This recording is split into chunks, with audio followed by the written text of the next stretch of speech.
চোখ বেঁধে ঘন্টায় বাড়ি বাচ্চাদের খুবই চমৎকার একটা খেলা। মাথায় গেল তো বাড়ি গেল তো দেখা যাবে না। আবার পিছনে যাচ্ছেন কিন্তু সামনে আগান সামনে আগান সামনে সামনে সে বাড়ি বসেছে একটা ঘন্টা দিয়ে দাঁড়িয়েছিল ঘন্টা আসতে পারেনি।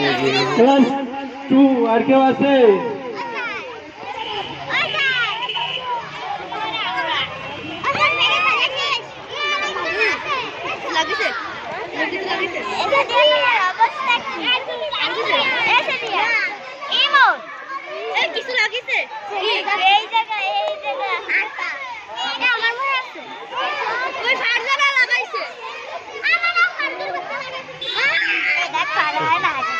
চোখ বেঁধে ঘন্টায় বাড়ি এগিয়ে যাচ্ছে।